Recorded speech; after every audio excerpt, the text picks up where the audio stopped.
Kui veete ja algab liikuses kasutada kiiresti hästi rohe, kõik kommentaarid ja vaimustused jagamised on oodatud Facebooki laivi. Õhus on kõik põnevust. Tuletan meelde, et kõik ei viistatud alast eemale, sest peagi tõstetakse sinna või juba tõstetud käpa abil auto, selleks, et näha, kui ettepoole. Aga palun, pikemad laske lühemalt ettepoole, et ka nemad saaksid paremini näha. Jälgime kollastes listides vabatahtlike ehtmele. Kas te üldse teate, mis vanast autost saab? Kõik eelnevad auto osad sorteeritakse ära. Rehvid, klaasid, kered, tallid, erinevad vered. Kõik need osad lähevad erinevatesse kohtadesse. Neist valmistatakse nende kujud. Näiteks uus auto, jalgratast või lennuk. Aga millal autod jõuavad Kuusakusti? Peamiselt kaheva ringi nagu toimus siin, õnnetuste sattudes, kui auto tõesti nii vana, et see ei saa enam sõita. Täna saamegi koos näha, milline näeb välja õnnetust sattunud auto ning kuidas sellest inimest päästetakse. Meil on siin täna Lilleküla vabatahtlik päästekomando ja Tallinna kiirabi. Kohe saame pealt vaadata, kuidas õnnetuse korral autost inimest päästetakse. Kutsun siia endaga Aleksanderis Dekushini, kes on Lilleküla päästekomando meeskonna vanem. Ta aitab meid kõigil mõista peaaegu toimuvat. Kuule, ma teisele poole võin enne äkki lülitud korra teise kämmega teist poolt. Kas rебятки начнется, можете начаться.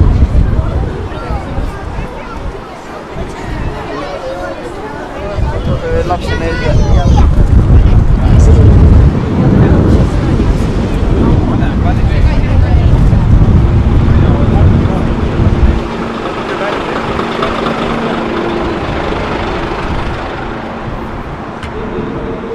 Minu pool, eks me oleme siis Lilleküla päästekomandost ja siis järgmised 15 võib-olla 20 minutit me näitame teile, kuidas toimub päriselt, kui on mingi liiklusõnnetus, kuidas toimub päästetöö ja koostöö kiirabi, politsei ja päästeva.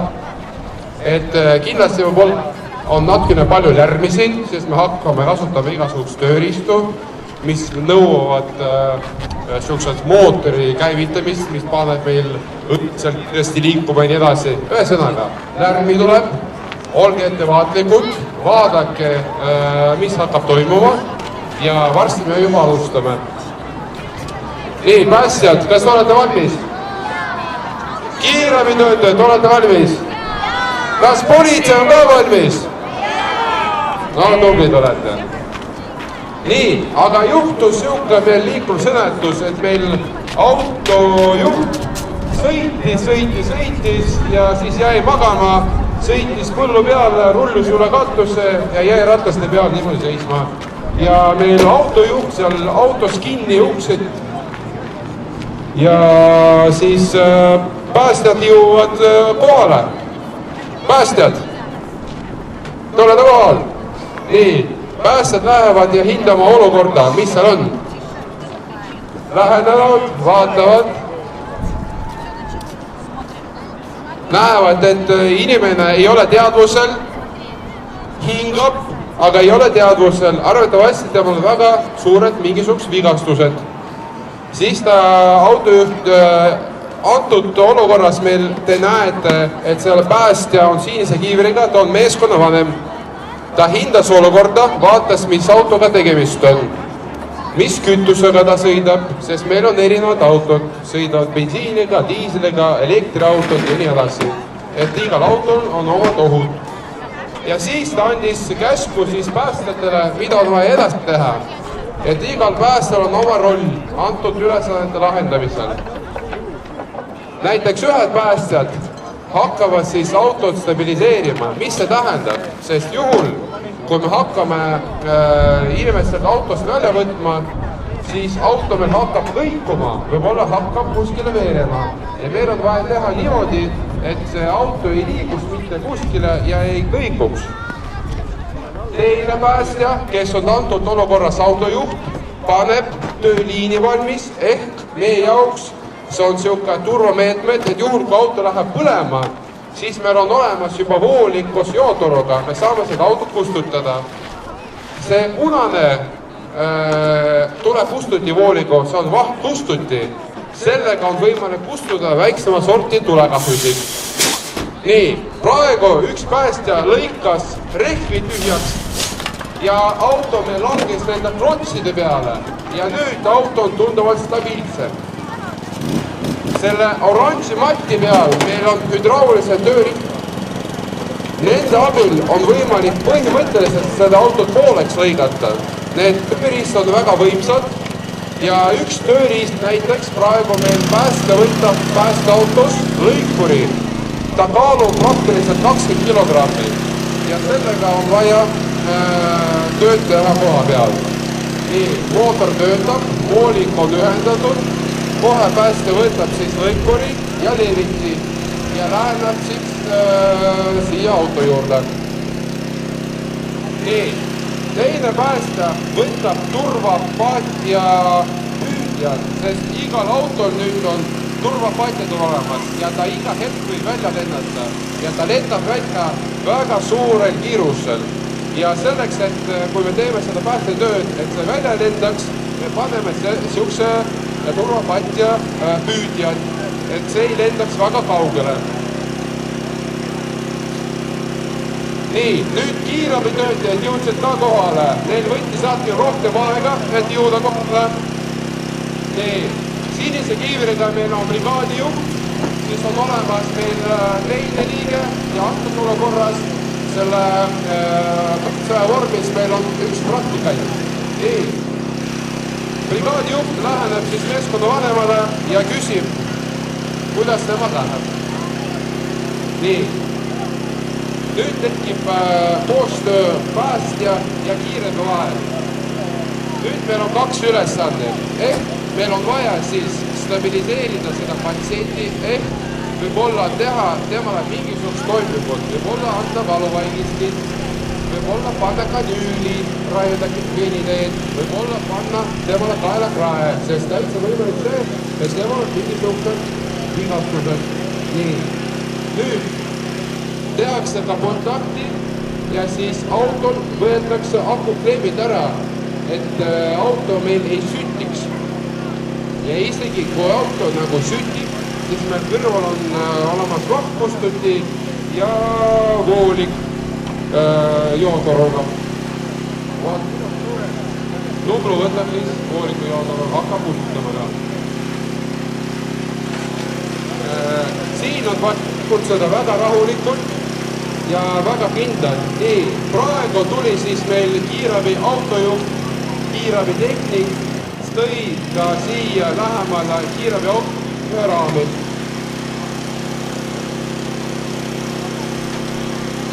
Tema hakkab ette valitusi tegema selleks, et kui me hakkame seda kannatustele välja võtma, siis me paneme teda juba siia raami peale.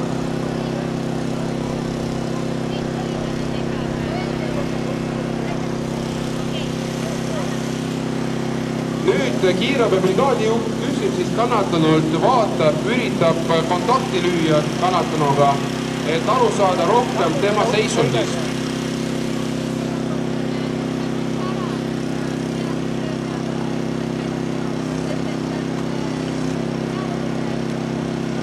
Nüüd päästjad üritavad tagumist ust lahti teha, sest avarii tagajärjes on kinni kiilunud. Seda lahti niisama ei saa teha. Ja esialgu on vaja teha väikse augu, selle käsitöörista nimetus on puligan. Ehk see on siuke kant, millega on võimalik tekitada auke, avada uks ja nii edasi. Nüüd töösse läheb meil hüdrauline tööriist nimega leviti. Sellega on võimalik teha väikses augus suure augu ja midagi lahti teha näiteks. Antud olukorras tehakse tagumist ust lahti. Sest brigaadijuht ja meeskonnavanem tegid otsuse, et nad võtavad selle kannatanu tagumise ukse kaudu välja.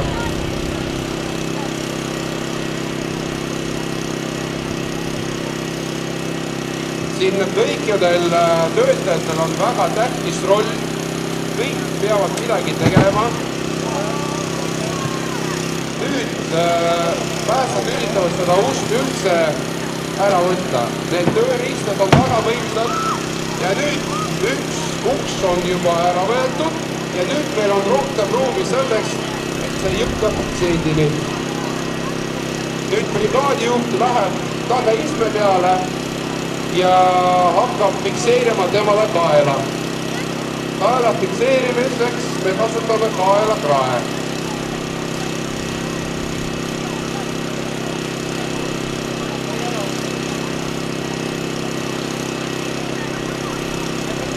Ja nagu näete, kõik peavad kohal kandma kiivreid, isikukaitsevahendeid, sest praegu brigaadijuht ronis meil autosse ja samuti seal võib olla ka igasugused teravad osad ja tema võib kahjustada saada, et tema kaitseb oma pealt.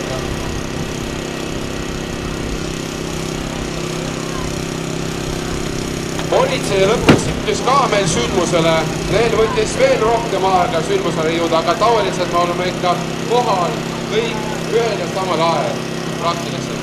Ja politseil on väga tähtis ülesanne, tavaliselt teevad samuti seda meeskonna vanemad ja küsivad, mis abi nad võivad pakkuda. Ja antud olukorras päästjad näiteks, politsei töötajad saavad näiteks liiklust reguleerida või juhul, kui keegi on näiteks kuskil ära jooksnud, näiteks mingi kannatanud šokki on ära jooksnud, siis politsei võib teda juba otsida kuskil. Praegu võetakse autoliini ust maha ja seda on vaja teha väga vaatlikult, et me ei tekitaks igasugused kannatunule.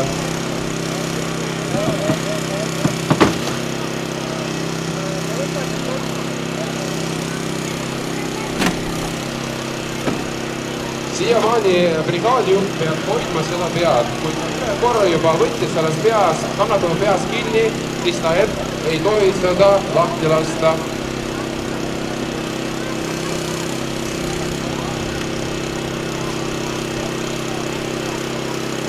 No lapsed, kuidas teil meeldib siin? On teil huvitav siin? Kas, kui tihti te nägite, et pääste, politsei ja kiirabi teevad siuksed koostööd? Ei ole näinud. No väga hea võimalus teil praegu seda näha, sest pigem me näeme seda niimoodi õppuse käigus versus see, et me näeme kuskil nagu päris sündmused. Siin üks pots ütleb see, et nad peavad kiiremini töötama. Täpselt nii, et sündmustes kindlasti me töötame kiiremini, aga praegu on kõik väga hästi teile näidata, kuidas ühel või teisel etapil me seda teeme, siis me teeme seda väga aeglaselt, kome kiirusega. Kas sul on tekkinud veel küsimusi?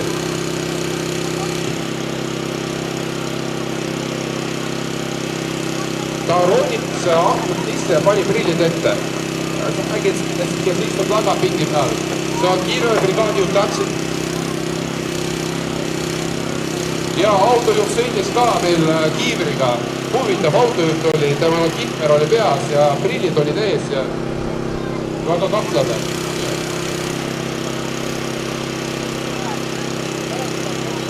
Sa tahad ka midagi öelda? Et kui ta sõitis väga kiiresti, siis nad tõmbavad selle nahtide kinnimesse välja võtta. Väga hea tähelepanek, aitab sulle, jah? Praegu samuti kõik töötavad siin, nad võtavad siis niinimetatud B-piilari maha, et rohkem tekiks ruumi. Täitsa võimalik see, et nad võtavad isegi matust selle autol maha, et meil oleks rohkem ruumi patsiendi jaoks.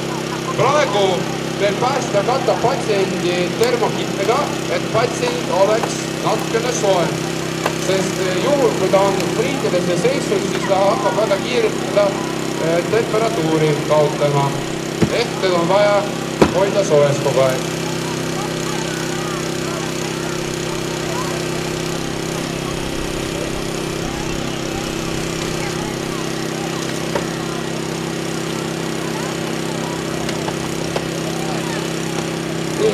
praegu üritavad seda katust kätte saada, et ehk nad lõikavad ümberringi seda katust, meil oleks rohkem ruumi. Kõik päästjad peavad olema väga tugevad, nad teevad samuti füüsilised lapsed, nad peavad suutma pikalt jooksma, kangi suruma, hüppi tegema ja nii edasi. Vaadake, Nublu näitab meile, kuidas on vaja õigesti siis need ülesanded teha. No seda päästjad ei tee, ainult niimoodi teevad ka.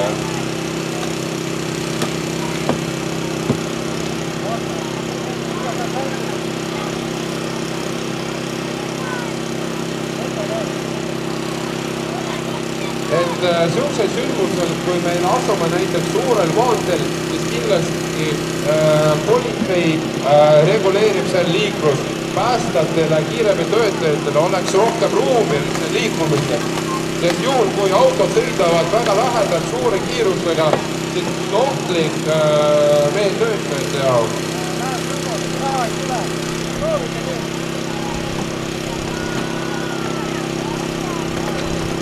Nüüd katus läks maha.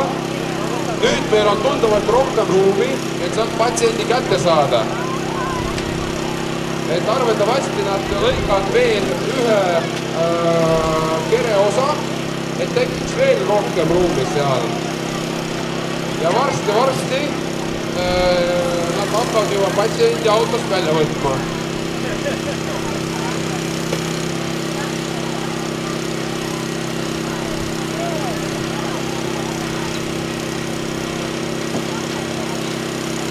Ja kogu aeg toimub koostöö meeskonnavanema ja brigaadijuhi vahel, kiirabi brigaadijuhi vahel. Nad vahetavad koga, et mis Eestis on kannatanud. Samuti meeskonnavanem ütleb brigaadijuhile see, et mis neil plaanis veel teha, et nad kindlasti peavad koos külastama seda koostööd sündmusel. Et mitte nii, et igaüks teeb seda, mida ta tahab. Nii, siit näiteks veel, Poltsel veel üks väga hea mõte. Kui sa sõidad nii kiiresti, siis võid ühele autole otsa sõita ka. Täpselt nii, kas või kahele autole, kolmele auto on ju? Küsiks sellise küsimuse, et kui sa ise sellises olukorras oled, et mida siis teha? Kui te ise sattusite liiklusõnnetusse, siis kindlasti on vaja säilitada rahu. Ärge sattuge palun paanikasse. Vaadake palun ümberringi, mis täpsemalt teiega juhtus. Ja kindlasti võimaluse korral, kui te ei saa autost väljuda, siis on vaja helistada lapsed mis numbrile? Väga tublid olete 112, helistate häirekeskusesse ja öelge palun, mis teiega juhtus, kus te asute, mitu inimest on autos ja nii edasi. Kõik vajalik informatsioon peab olema edastatud siis häirekeskusele, mis samuti häirekeskus teab, kuhu päästjad peavad ja kiirabi ja politseitöötajad peavad tulema ja kindlasti nad kogu aeg peavad teiega rääkima. Siiamaani, kui päästjad, kiirabitöötajad, politseinikud on kohal, siis häirekeskus suhtleb teiega. Aga kindlasti on vaja säilitada rahu ja üritada kõik rahulikult päästekeskusele öelda, sest juhul, kui te hakkate karjuma, nutma ja nii edasi, siis tegelikult häirekeskus ei saa teist mitte midagi aru. Kas on veel küsimusi? Võib-olla, et mida me saaksime veel eelnevalt selgeks õppida, et kuidas teisi või iseennast aidata, kui me oleme autoõnnetusel?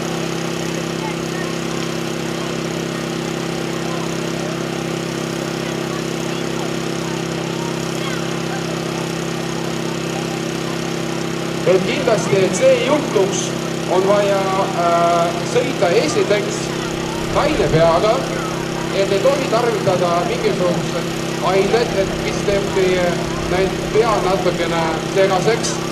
Kindlasti on vaja sõita autoga, mis on läbinud tehniülevaatust, sõita õige reeglitega ja õige kiirusega, et vastavalt ilmale, vastavalt teeoludele peab olema õige kiirus. Ja kindlasti ei tohi roolis olla, kui te olete haige, näiteks temperatuuriga, palavikuga sõita, see samuti te olete uimas, ei reageeri nii kiiresti. Ei tohi sõita siis, kui te ei näe hästi. Hommikul teil sattus silma mingisugune asi ja te ei näe väga hästi. Samuti ei tohi roolis istuda. Ja pimeduses te peate olema väga ettevaatlikud, siis pimeduses te ei näe nii hästi nagu päevasel ajal. Ja samuti võib seda teeolu halvemaks muuta näiteks lumi, vihm ja tormid ja nii edasi. Olge palun ettevaatlikud, kui te hakkate autoga liikuma. Kui me vaatame praegu auto poole, siis tegelikult praegu toimub väga tihe koostöö kiirabi ja päästega vahel, et kannatanul on pandud kaela peale kaelakrae. See on juhul, kui kannatanul on selgroo sai viga või kaelatülid said viga, siis me peame siukse kaelakrae panema, et hoiame seda kaela stabiilsena, et ta ei saaks sellega liigutada.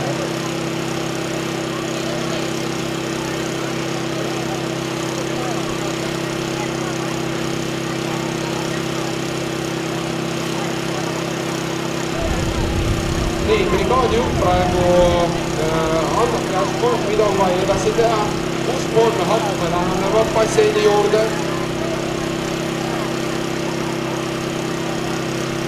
Et päästad samuti juhul, kui nad ei kasuta hüdraulist tööriistu, siis nad võivad teid välja lülitada, et oleks vähem lärmi sündmusel. Aga juhul, kui nad hakkavad neid uuesti kasutama, siis kindlasti nad peavad kogu aeg töötama.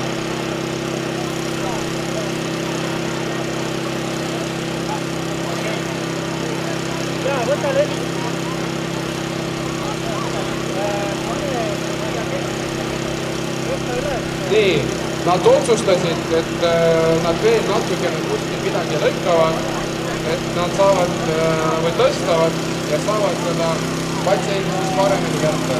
Vaadake, praegu see tööriist suutis seda autot üles tõsta, sest ta on väga-väga võimas. Nii, lapsed, ma näen, et teil läheb natukene külmemaks, et me peame ka natukene teiega trenni tegema, on ju? Nii, teeme koha peal jooksmist. Jookseme kõik. Teeme soojaks ennast. Nii, jookseme. Kiiremini vetkast jookseme. Täistasvad jooksvad ka.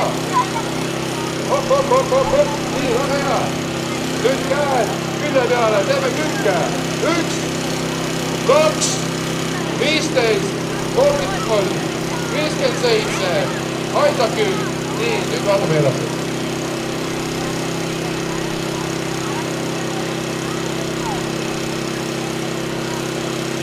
Kiiremalt raadiult otsustab see, et kuna patsient meil on substabiilne, aga temal on korralikud traumad, võib-olla selgroo on saanud viga, siis teda on vaja autos võtta väga ettevaatlikult. Praegu nad üritavad tekitada seal natukene rohkem ruumi, et seda kannatunut seal kätte saada ilma selleta, et me tekitame temale lisavigastuse.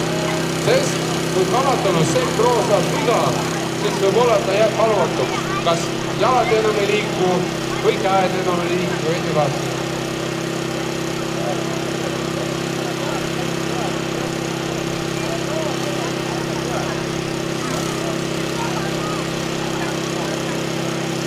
Nii, nüüd võime küsida ka politsei käest. Mis tavaliselt teie roll on siuksel sündmustel? Meie roll on tagada turvaliselt. Nii pääste kiirabi kui ka kaasliikmetega. Väga hea, sest sündmustel me ilma politseita tavaliselt ei käi. Politsei on meie väga hea koostööpartner ja tagavad meile turvaliselt. Suur aitäh teile!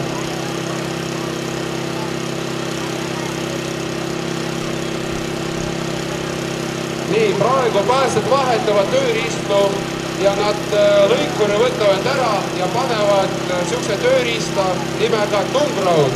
Ehk sealt tuleb siuke pikendus välja, mis aitab meil natukene autot näiteks ukse ava suuremaks teha.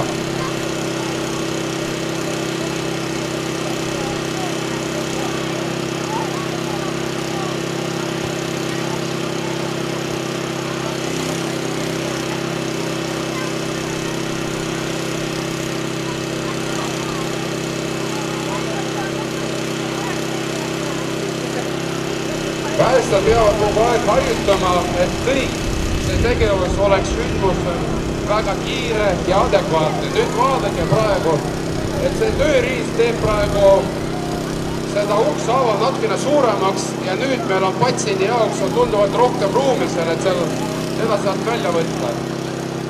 Nüüd nad liigutavad seda tööriista veel natukene võib-olla allapoole.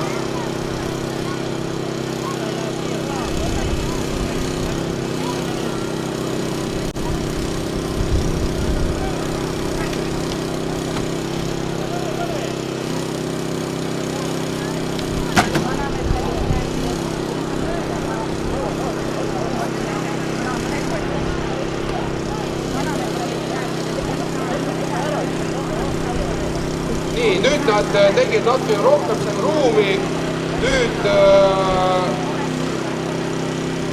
kiirabitöötajad ja päästajad siis hakkavad koostööd tegema, et patsiendi sealt välja võtta. Kasutades selleks kühveliraami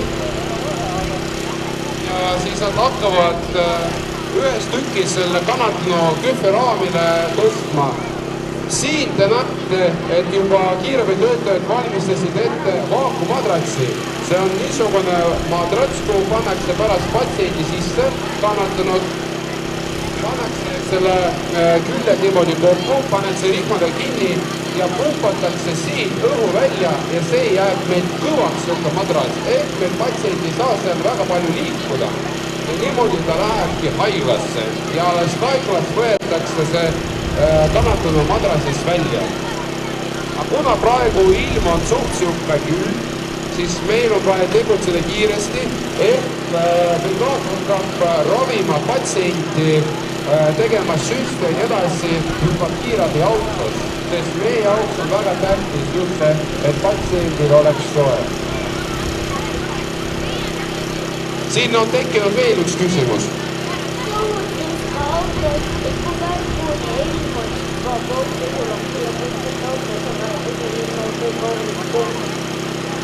No ma loodan, et kõik kuulsid, aga see info oli väga tähtis. Aitäh sulle!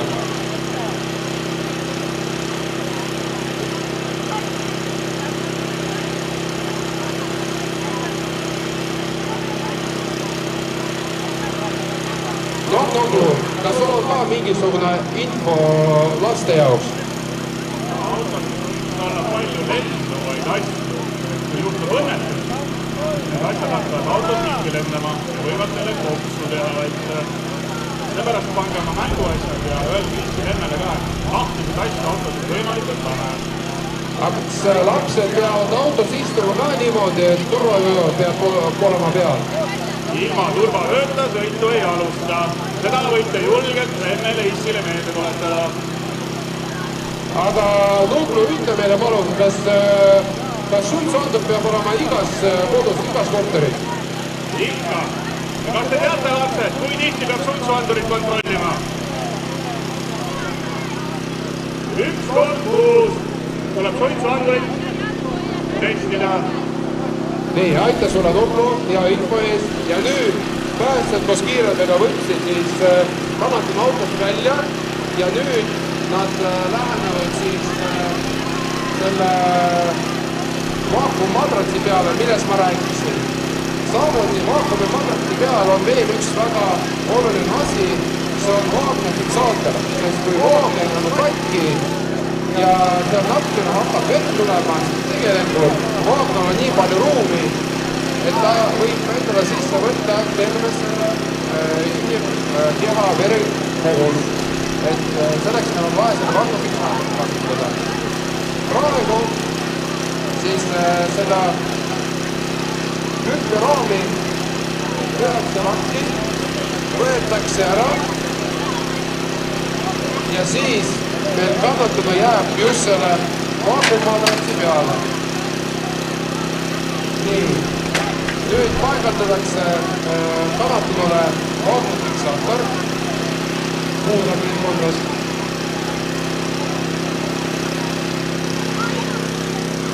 Ja nagu näete, et brigaadijuht kogu aeg hoiab patsiendi peas kinni. Ta kogu aeg hindab patsiendi seisundit kui patsient tuleb teadvusele, siis ta võib temaga rääkida. Patsient tegi silmad lahti, siis brigaadijuht räägib siis patsiendiga, mida ta tunneb, rahustab teda. Ja kindlasti on vaja rääkida väga rahulikult, on vaja natukene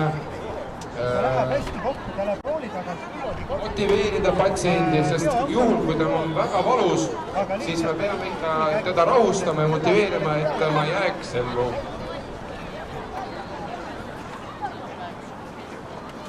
Vasaku jala peale praegu pannakse jäsemelahas. See on selleks, et juhul, kui me avastasime patsiendil mingisugune näiteks jala või käevigastus, näiteks jalaluumurd. Antud patsiendil on siis mängides, on siis sääreluumurd, ehk säär asub meil siin ja see on katki ja pannakse patsiendile siis ka jalafiksaatorid.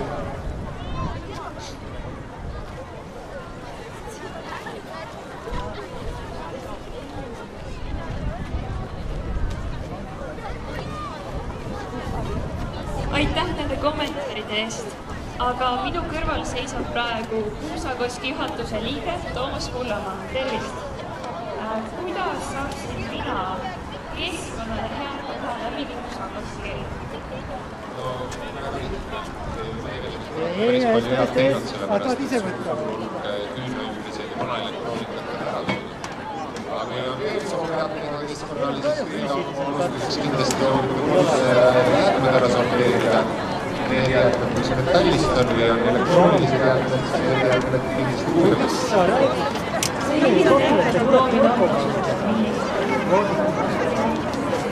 See on alati küsimus, mis võib inimesed tegid.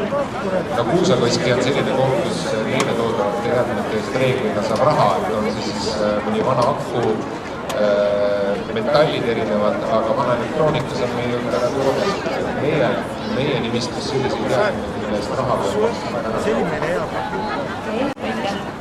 Aga kui ma olen noori inimene ja ma mõtlen, et tahaks näha, mis siin Kuusakoskis täpselt toimub või ise kunagi töötada võib-olla, et millised võimalused on noortekonna praktikale või valida? Alati on noore toodud. Kirjutada ilma, et Kuusakoski kohti on, et ei lähe seda kaua aega, kui vaatama, et metalli jätkaks seda täpselt. Nii, aga täname siis MTÜ Lilleküla Vabatahtliku Päästeametist ja Lääne-Harju politseioskonda, Tallinna Kiirabi ja kindlasti ka Kuusakoski. Et sellega on meie õuetegevus lõppenud. Ära seda ära pane!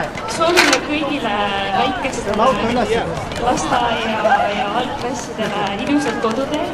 Ja suuremad võite suunduda meie vestidega vabatahtlikele saatel siis Telia Majja, et põhikooli ja keskkooli noored olete oodatud sisse ja sealt jätkume juba edasi. Siis inimesed, kes on laivis, tänan teid, et olete meiega siin edasi olnud. Võite jagada kommentaariumis oma mõtteid, vaimustusi ja teiega kohtume siis 13.30